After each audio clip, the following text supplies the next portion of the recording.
enemies, but obviously Bashar al-Assad is responsible for thousands of deaths. More like 1 million.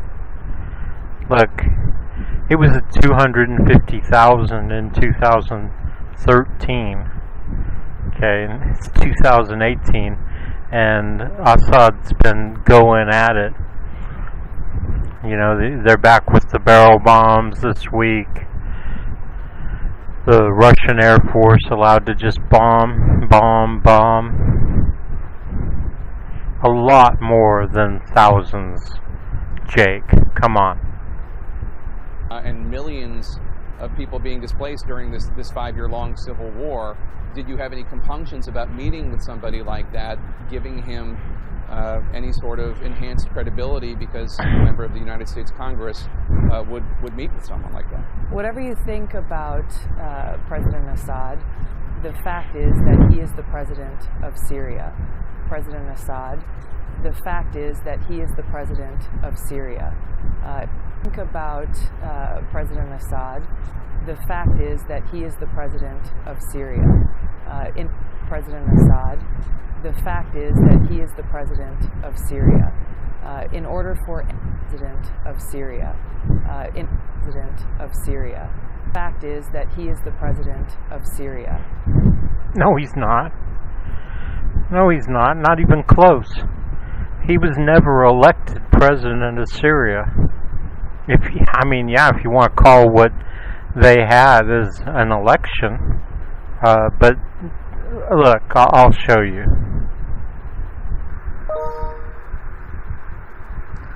So the truth is that, well, first of all, I don't hardly ever take issue with progressive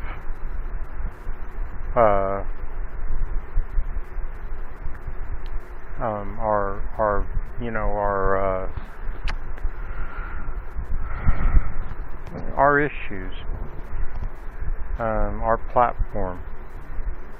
You know, I agree with 99% of it.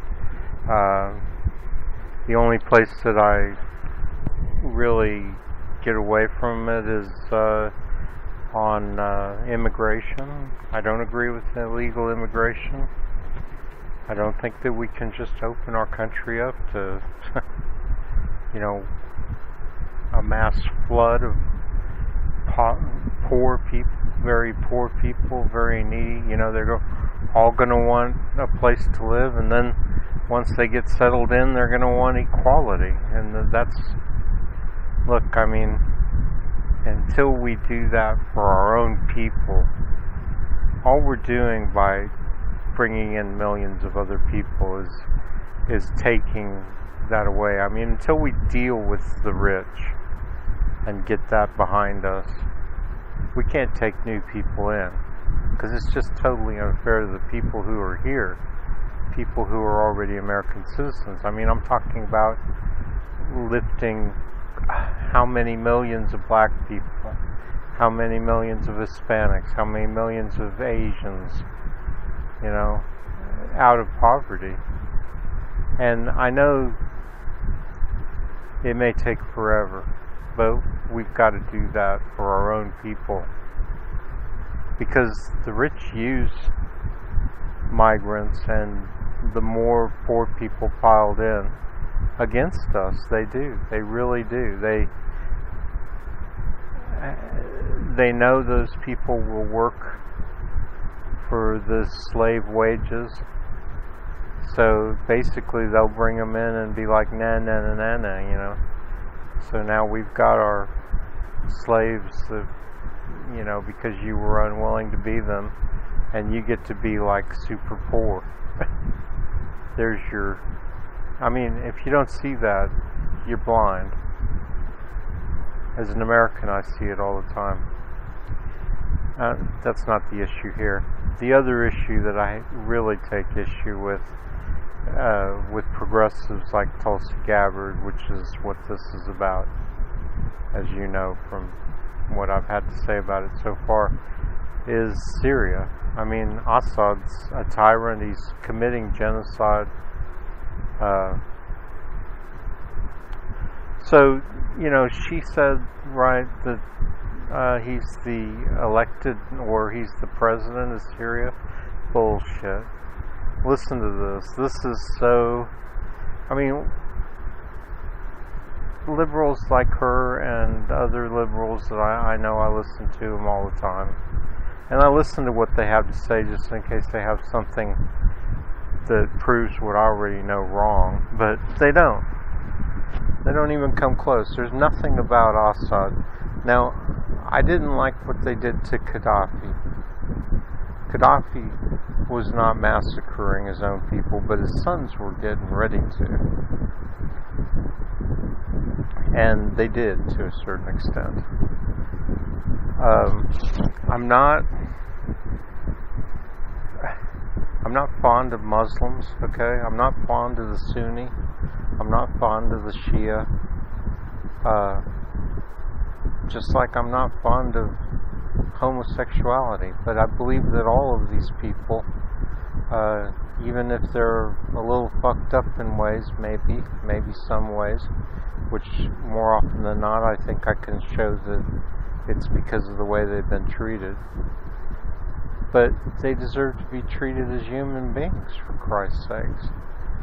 So Tulsi Gabbard, you know, tries to spin the shit. Well, here's a little dose of reality now when it comes to,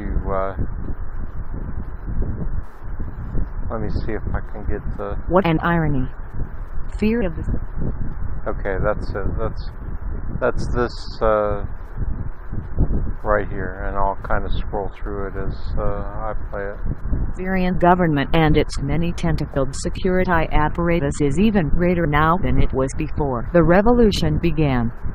Why should that be? The government is generously offering reconciliation deals across the country, with gracious amnesties like the one that enabled several hundred rebel fighters to leave the exhausted city of Homs with light weapons in early May. Yet anyone who knows Syria from the inside knows full well that the Assad regime's generosity and grace is to be feared above all else. When peaceful calls for dignity and reform were met in March 2011 by crushing violence from the outset, the protesters knew what awaited them if they were arrested. Their bravery in breaching the fear barrier even to take part in such demonstrations is beyond admirable. Tens of thousands have gone missing over the past 3 years, detained in prison, never seen again, or sometimes simply returned to their families in a body bag as a warning, like the mutilated body of 13-year-old Hamza al-Khattak, early icon of the revolution. Like so many, Hamza was not even demonstrating. He was simply in the wrong place at the wrong time. As the presidential election is held tomorrow in regime-held areas only, Syrians know full well what it means. It is not so much an election. Everyone knows the result after all. It is more like the head count of government supporters. To vote for anything other than Bashar al-Assad is to sign your own death warrant and that of your family, and not to vote at all means you are forfeiting your chance of any kind of future in Syria. Of Syria's 23 million population, 4 million are estimated to have left and 9 million are thought to be internally displaced. At least a further million have lost their identity papers in the fighting and are thereby disqualified. Refugees outside the country who fled illegally are not eligible to vote, thereby ensuring the situation cannot arise where one of Bashir's two opponents might actually win the broad. Legal expatriate Syrians can vote in Syrian embassies in certain selected countries like Russia and Romania, and those living in a country where the embassy is closed, like the UK, have been cordially invited back to Syria to exercise their civil right. Some have taken up the offer knowing that they must, if they ever wish to return to their country while the Assad regime still holds sway. In Paris, I was reliably informed of one Syrian who went, not to vote, because France has banned the embassy from participating, but to renew his passport. Known to be anti-regime, He had his passport torn up in front of him and was told, "There, now go and get yourself a new passport from your friends of Syria." In Britain we face no repercussions for not voting. In Syria it is very different. The message is, if you are not for us, you are against us. We in the West may dismiss the Syrian election as an absurd process, a mockery of democracy. We have that luxury. But fear is forcing thousands to vote for Assad, whose tender mercies are well known. Stories are circulating about the ways in which the regime seeks to take revenge on those whom it considers have betrayed it. Even those who have done nothing and never taken sides are at risk. All it takes is one report written by one security official who takes a dislike to you. It has already happened to several of my neutral Syrian friends. While Western democracies will scoff at Syria's election process, Russia and Iran will use it to their advantage.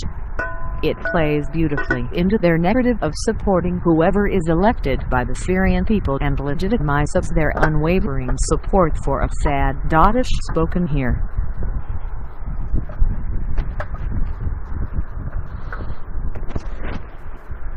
So that's the truth.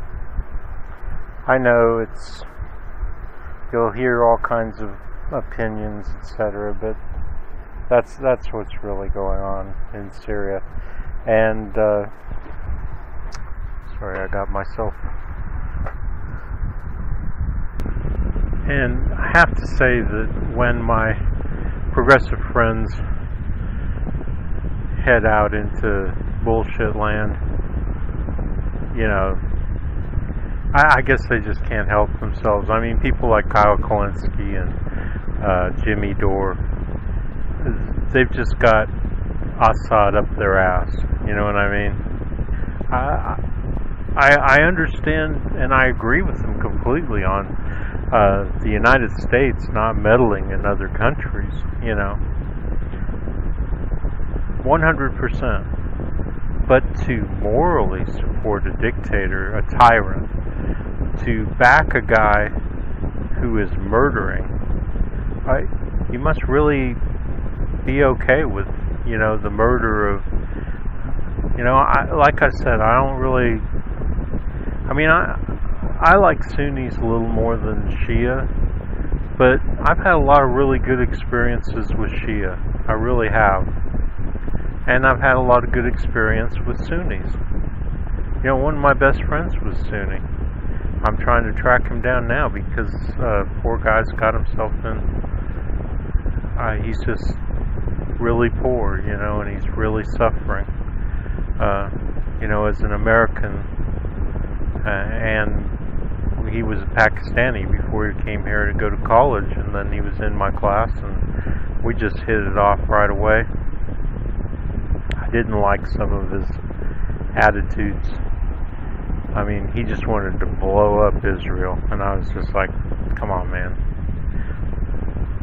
Might as well tell you about it. He just one day, out of the blue, because we never talked about politics or war or anything like that. I might have talked to him about Beirut once in a while, but after knowing him for, 2 or 3 years, and one day he just goes, well, what if we gassed them, just fired nerve gas all into the country? And his dad's a member of, or was, at some point, he told me, a member of IS, their intelligence, Pakistani intelligence agency. If you know anything about what's going on over there, well, I'm not going to get into that, but if you don't, Google Al-Qaeda and the ISI, which isn't anything to do with ISIS. It's the Pakistani intelligence agency. Well, I wouldn't say it has nothing to do with ISIS, because I would say that there's definitely some connections there between Al-Qaeda and ISIS and IS. Is it the ISI? I think it is. Anyway. So, this guy was my best friend, man. We had a band together, and we played music together all the time, trying to get something together, you know. Shia, when I was in Lebanon, my babysitter was, and you know, this woman, I mean, she was probably about 40 or something, but, and kind of big. Most, you know, women, most Shia women, 40 years old, had a couple of kids. They're all, we talk about American obesity. Well, they got their own, and for poor people, you know. And that says a lot about being poor, because poor people are fat everywhere. And that's because they have shitty diets, because they're poor. Anyway, she used to sit outside of my door all night. You know, after I'd go to sleep, any other babysitter would go do something. But no, she'd sit right outside my door until my parents came home. I mean, it's amazing the loyalty that you get out of people who probably she would have killed me 10 years later. I mean, after the war and everything, and she probably already had an idea about what Americans were like, you know, or America.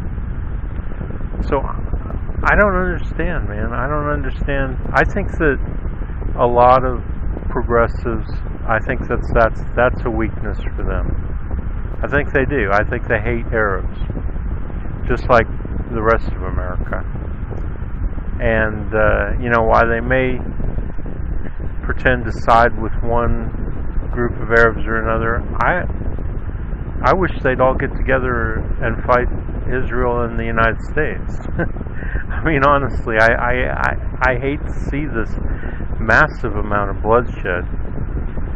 Really, the truth is, I wish they'd get together and stop fighting anybody.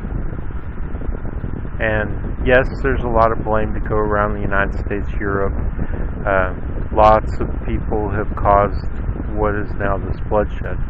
So a lot of times you will get these progressives saying, basically they just regurgitate what you see on Press TV and Russian television. Press TV is Iranian television. So they'll say the chemical attacks were faked, right? Because that's what Press TV says. And of course they're not. And of course there's lots of proof that they weren't faked. And yes, the Assad regime, and you know, we made them turn all of those chemical weapons and really dangerous shit, man. Because that's where Saddam Hussein got rid of it. And if you don't know, you know, Saddam Hussein, of course, was a Ba'athist, and everything about Al-Qaeda, or not Al-Qaeda, I'm sorry, that's completely different, but ISIS and IS, but Al-Qaeda in Iraq, but Al-Qaeda in Iraq really isn't, well, that's a debate to be had, you know, whether Al-Qaeda in Iraq and Al-Qaeda in Afghanistan, you know, how many connections there are there. And really the main point here is that Saddam Hussein gassed the shit out of the Kurds. I mean, any fucking idiot can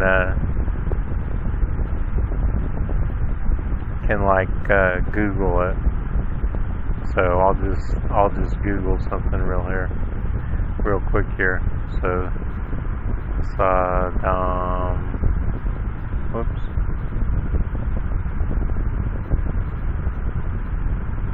And I know I'm misspelling it, but Hussein gas Kurd, just to bring it up. I'm not in a, so Hajan Halabsha chemical attack. They blamed Iran for the attack. I mean, shit. This shit has been going on forever, right?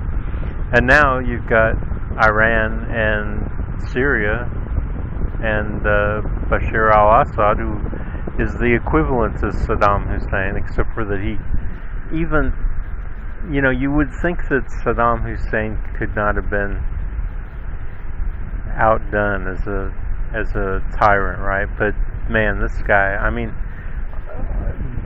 one of these days they're going to admit that somewhere upward 500,000, 1 million people he's murdered. And I mean murdered. I mean just dropped barrel bombs on them and all kinds of shit. People who just didn't have any weapons. These people accepted fighters from anywhere. It was like that movie, The Magnificent Seven. All these fucking people, all these hardened warriors, criminals, whatever they are, coming out of Iraq, chased out by the United States. Most of them, Baathists and hardcore militant Muslims. Of course, all these farmers and shit were like, yeah, will you protect us, And of course the Free Syrian Army wasn't enough. And of course the Free Syrian Army worked with anybody who would help them try to protect those people. But for these people to say that, like, I'll give you a good example. To say that Assad, the Syrian regime,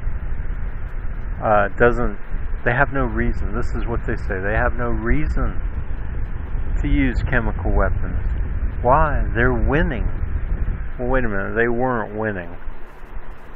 And they never have really been winning until the Russians really threw in. And the Iranians. And guess what?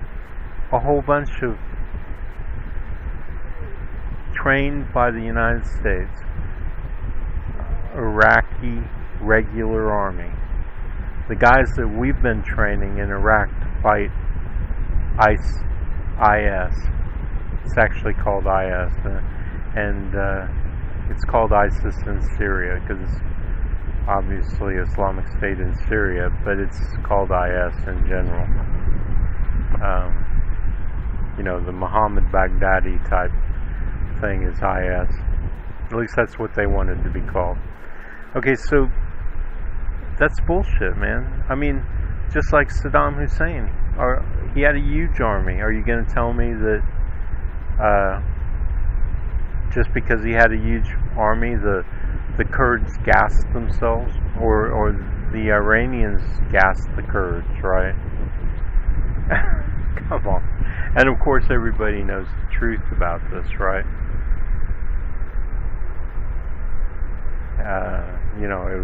It was pretty well established. So, progressives have to stop buying into this bullshit.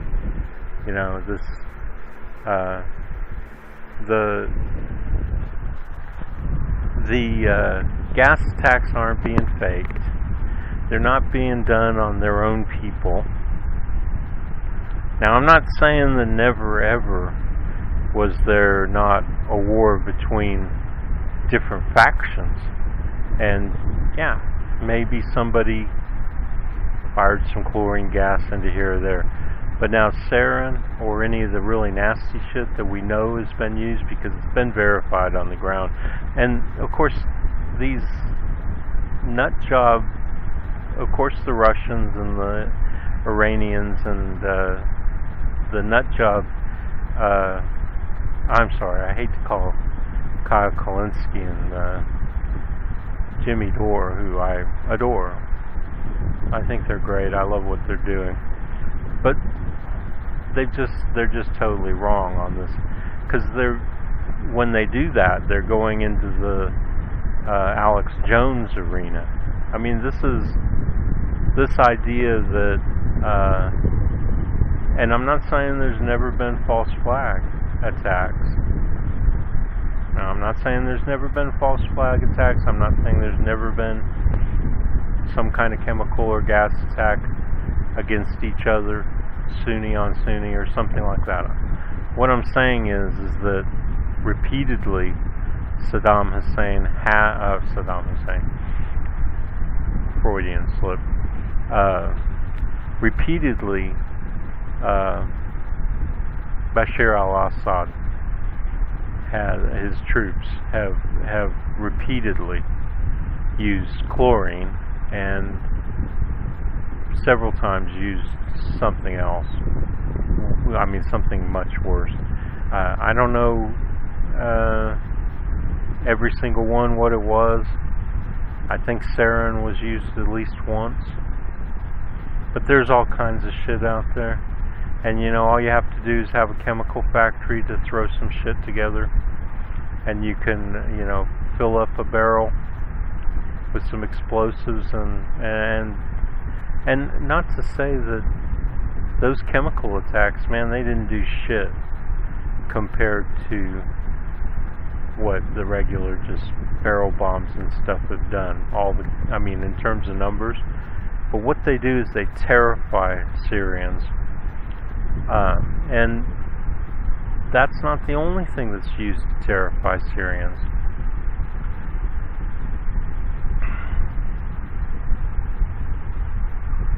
These incendiary devices that they drop on cities are horrendous. And I just want you to know the only place you're going to get the truth on all this is if you go here to my group. It's called Syria, Assad's Horror Machine and the Shame of the West. And I've got a group and I've got a page. And I started the page first, but I really like groups, so I made a group. So I've got the group here. This is the latest thing. I want you to listen to some of the things I have posted here, just to finish off this segment, because I really think that it's important for people to get the truth.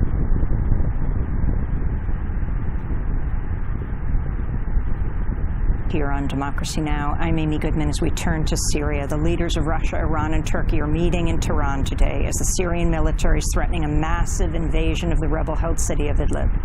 Russia and Iran are close allies to Syria, while Turkey has been a key supporter of the opposition. This comes as the United States will chair a UN Security Council meeting today on the crisis in Syria. The UN's warning an assault on Idlib could lead to a humanitarian catastrophe. UN Special Envoy for Syria, Staffan de Mistura, said if talks in Tehran fail, as many as 800,000 citizens may flee the region, and that panic is spreading among... So I have this whole segment, and I will throw it in.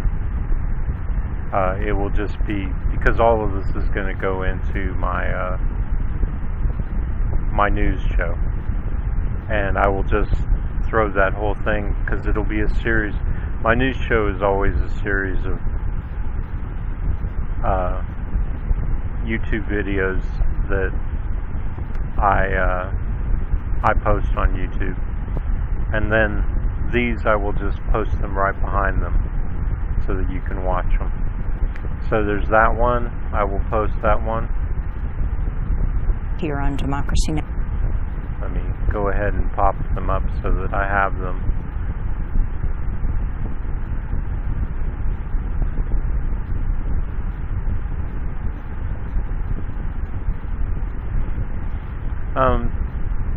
This was interesting.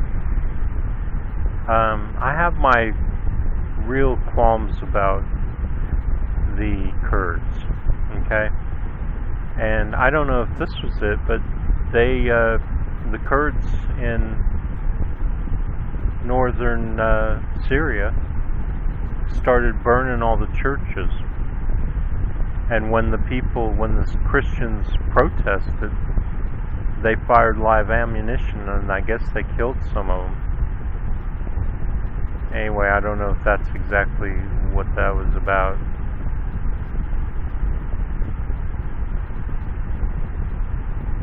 This was an interesting thing because I think they managed to get some of the bodies out before the Syrians took over, or afterwards. Now here's one, and yeah, I will throw this in, but you might as well just see a little bit of it here.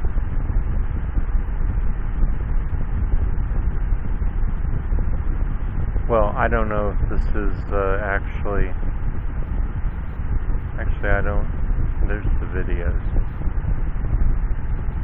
Okay, so I'll try and show you some of the videos. A lot of these videos don't show up very well though.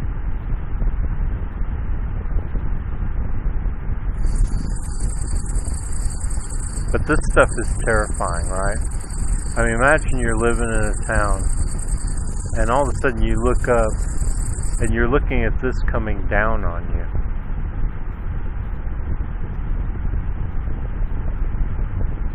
And some of these are on Twitter, so I don't really know if I'm going to be able to show them to you. And like I say, see, I can't even move the thing around, so.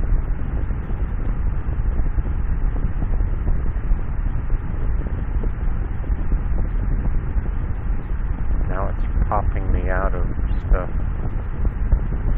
So yeah, look, this guy's looking at it coming down on him.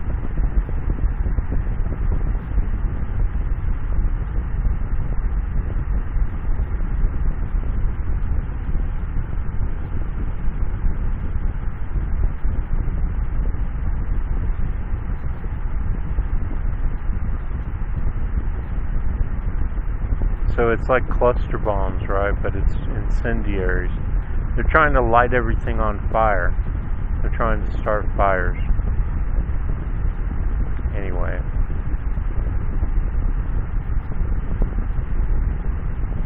Maybe this is during the day. I don't know. Let me get out of this.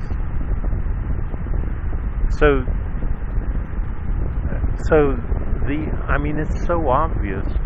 And I don't understand how people like Jimmy Dore can't see it. I mean, of course the Assad regime wants to use weapons of terror. Of course he does. And of course he was weak, and he's still weak. I mean, at any time, everything could turn against him and the Russians. You know? I mean, they can't kill 25 million Sunnis, right? If the Sunnis ever got their shit together and put a well-armed, I mean, they could well-arm everybody could pick up a gun and a rocket, you know, or whatever. This motherfucker wouldn't last 5 minutes. And it's amazing to me that they can't get their shit together. But that's the way it is. I mean, the Sunni of Syria just have never been. By the way, I'm flashing past all these things, but every single one of them is just amazing. I mean, it's amazing how cruel and how outrageous what the Assad regime is doing. But I'm kind of speeding through them because I want to get to this right here now. I will throw this in as a link because it's awesome. Because this guy is so obviously telling the truth, and what he has to say will just blow what liberals hear from Jimmy Dore and Kyle Klinsky and what's his name, the English guy. It'll just blow your mind. This is democracy. Lodge the Taliban from their strongholds. Conversely, the Taliban have been unable to dislodge reports of off and on contacts with the Taliban to try to reach a negotiated solution. It's not just a drone war. It's all sorts of conventional aircraft. Now there's some talk about rolling out the F-35, which is costs hundreds of millions of dollars. Existing practice. Syria has become more like Beirut was, like Lebanon was in the 70s, with different factions and control different parts of the country. Well, different factions control different parts of the country, but also that the regional powers actually control. I mean, Turkey right now is occupying parts of northern Syria. Jordanian-backed groups are in the south. The United States has dozens of bases in Syria backing the Kurdish forces, and of course, Assad is right. Anyway, so this guy has got his shit together.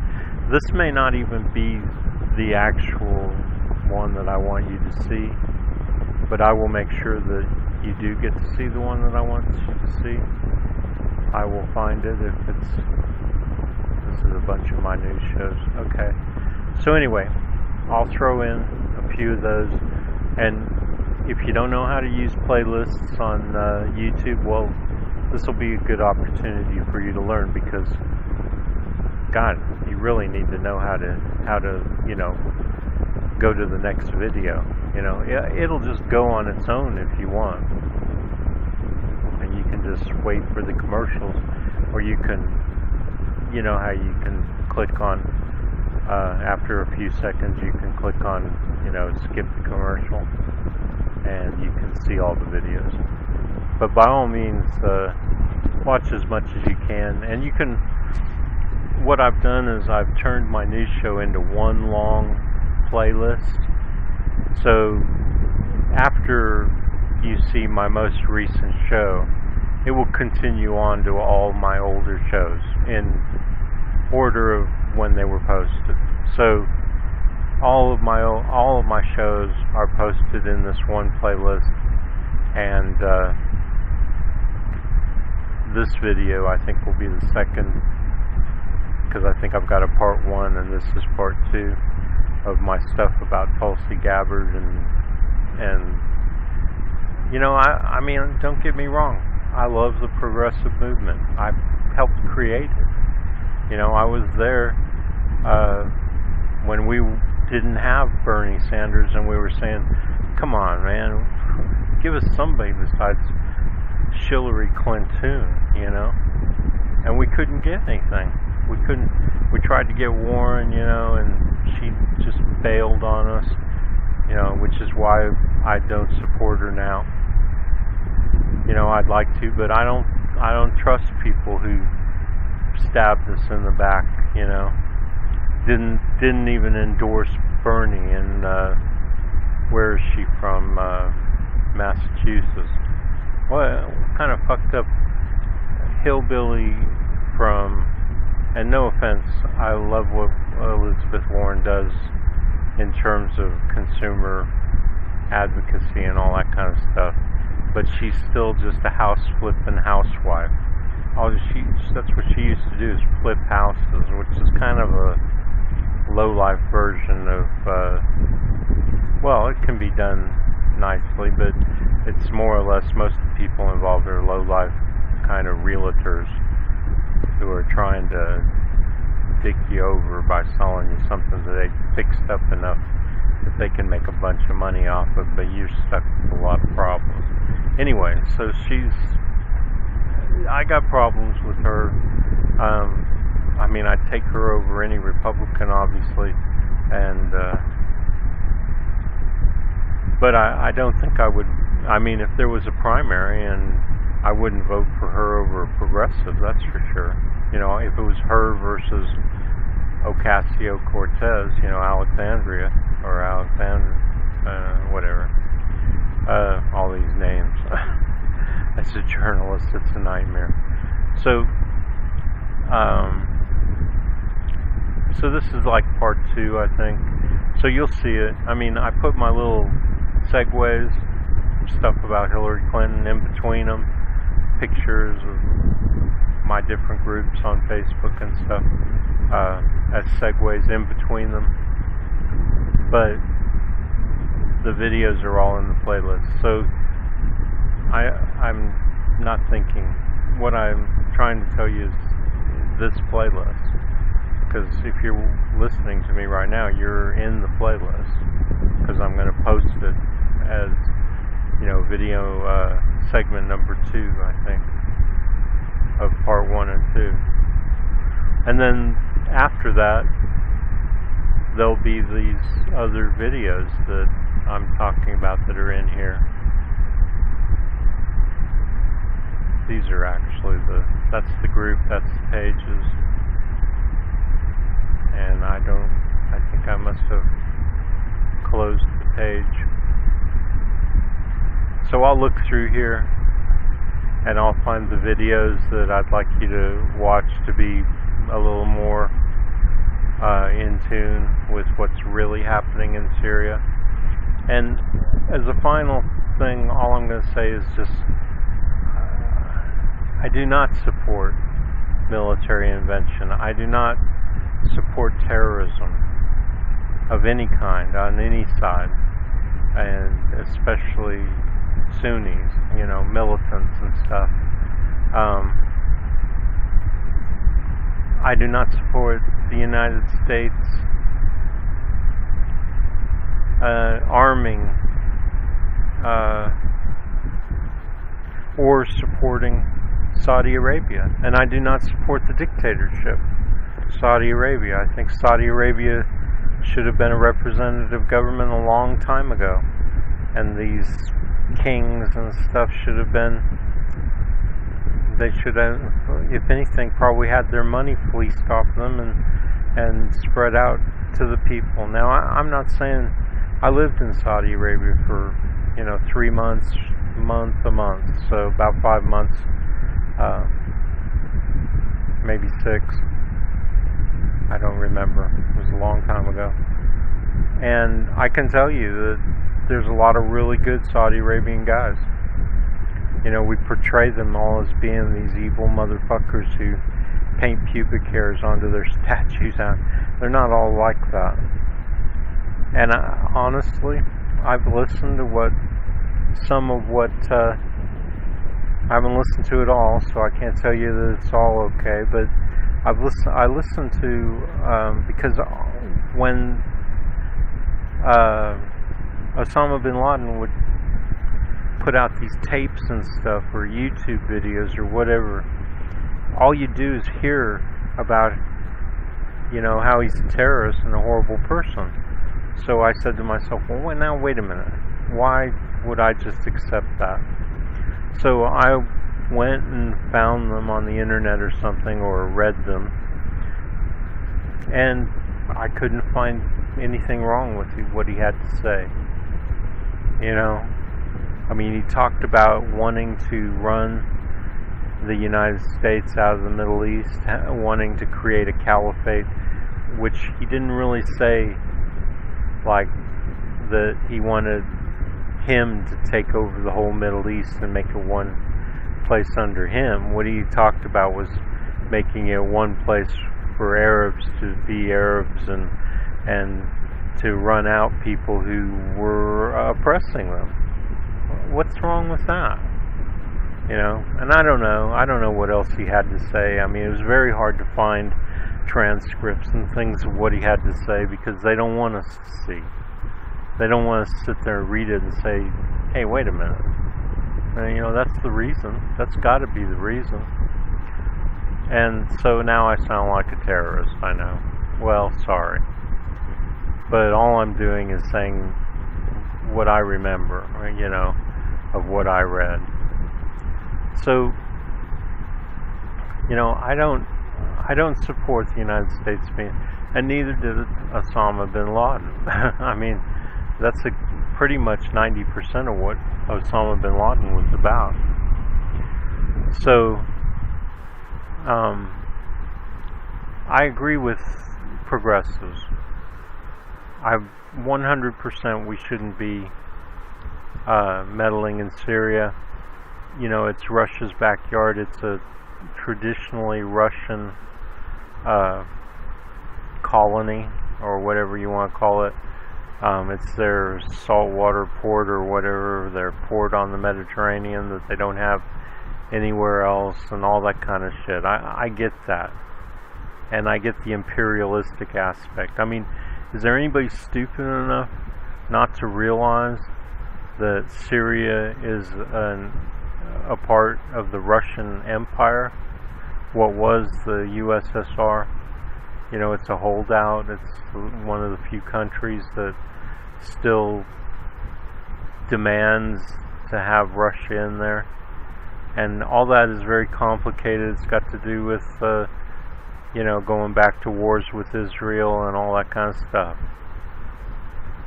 Now, I'm not saying that it wouldn't be good for America to run the Russians out of there. Not America, but for the rich Americans who want to, you know, I mean, they're always looking for another place to set up sweatshops and, you know, have another Haiti and a place where they can have earthquakes and millions can die and stuff because they don't have a representative government who takes care of them, right? And it doesn't have a government who, and that's what we want, you know. We want another Colombia, another Brazil. We want, you know, take your pick. About half the countries in the third world are all run by American dictators or fake democracies. They've got all kinds of ways of doing it. So I want you progressives out there to know that I do agree with that. I'm not for that. All I'm talking about is you don't jump on this conspiracy bandwagon and start saying bullshit just because you're against regime change. Okay? You don't do that. You don't do that. Progressives don't do that. Progressives don't do bad things. I mean, this goes back before, you know, this goes back 20, 30, 40 years with me. It's always been about the people who believe in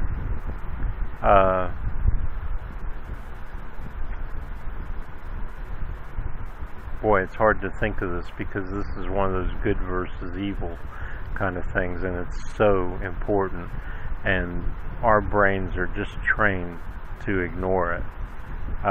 The ends justifies the means. Those are the bad people. Okay, the people who believe the ends justify the means, the means are the end. What you do, you are what you do. What you do, no matter how good you think it came out, if you had to become a murderer to do it, you just don't get it if you don't understand. The ends don't justify the means. Nothing justifies being bad. And when you do really horrific things, now this is going to surprise you, but don't let it bother you. Don't let it surprise you. When you do, so you kill 1 million people, right? And everything works out well. Well, I'm not saying you can't kill 1 million people.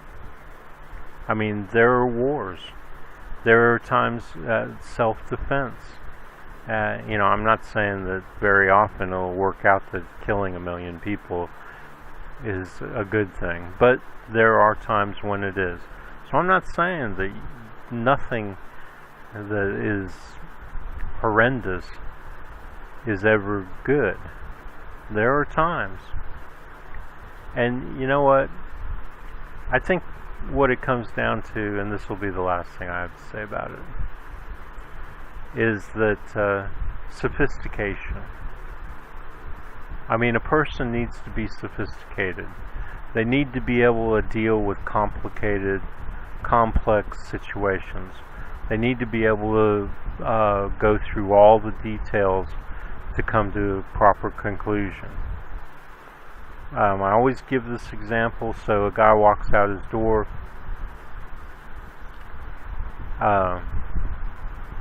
shoots a guy right in the head, kills him dead. Okay. Now that can be a really good thing or a really bad thing. Okay? So it turns out, guy walks out his door, Some guy's just walking down the street minding his own business. This guy doesn't even know him. He just pulls out a gun and shoots him in the head. It's murder. It's evil. Okay.